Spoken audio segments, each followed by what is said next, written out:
streaming, yeah, that's the fun one to talk about, right? Right. Obviously, you have Netflix and then Disney Plus, and Disney Plus, their growth has just been astounding. To focus in though, streaming is really in the early innings, and Bob Chapek, he really talked about how in his mind they're talking about the very long game, and they're in the beginning of the very first inning for this.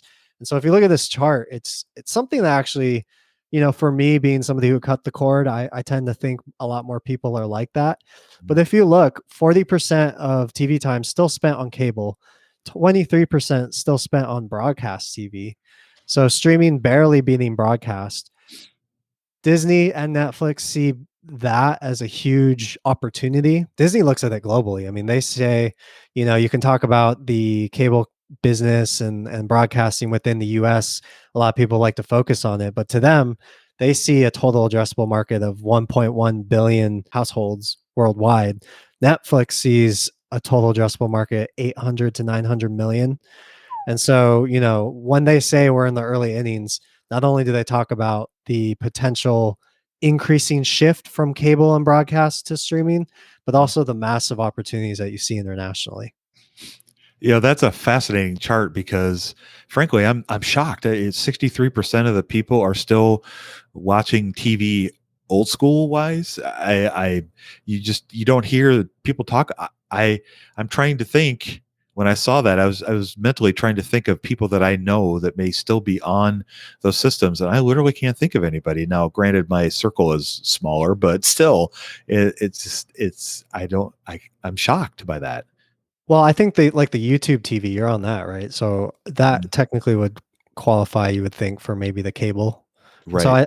I don't I personally doubt whether the penetration can get as full as Reed Hastings talks about. Mhm. Reed Hastings, CEO of Netflix, he talks about penetration getting the 60, 70, 75%, and then Of you streaming? start, yeah, for streaming to take over the cable and broadcast. That's what he says, and then he says, a shakeout period afterwards. Mhm. That's kind of how he sees the industry kind of maturing.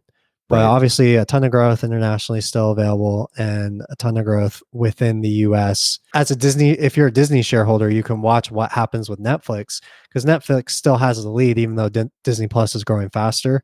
Netflix has the lead on total global subscribers. Right. And so they've been paving the way, and you can see if that starts to slow down, maybe you can use that as a proxy to project maybe where the slowdown could happen for Disney. Let's talk a little bit about some of there was recent news about the subscription totals, and let's talk a little bit about like the numbers, the subs. For Netflix, they saw a huge boost in 2020. They saw subs up 27%. So historically, if we look at 2018, about 20% per year that they see as growth in subscribers. Until that slows down, you start to think that maybe Disney has a long path for subscribers. Like I mentioned, for Disney, they had a huge boost in subscribers, and they're targeting 250 million by 2024.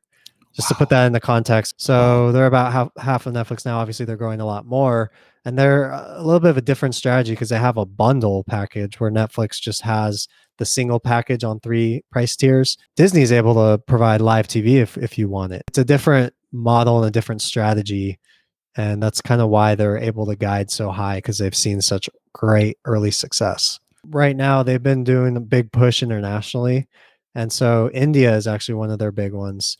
Really? And then they're adding Stars, the movie channel, to the Europe offerings, and then they're almost looking at every region as like a laboratory. And we're gonna try this offering here, we're gonna try that offering there, and just kind of see where everything fits well. And so right now, this segment for streaming is not making money. They're burning money, Mhm. but they have a lot of costs associated every time you launch into a new country. And once that starts to go away, then they can start to get closer to the profitability like Netflix is. I mean, Netflix has 20% operating margins now. Took them a while to scale up to that. Mhm. Disney seems like they're doing it a lot faster.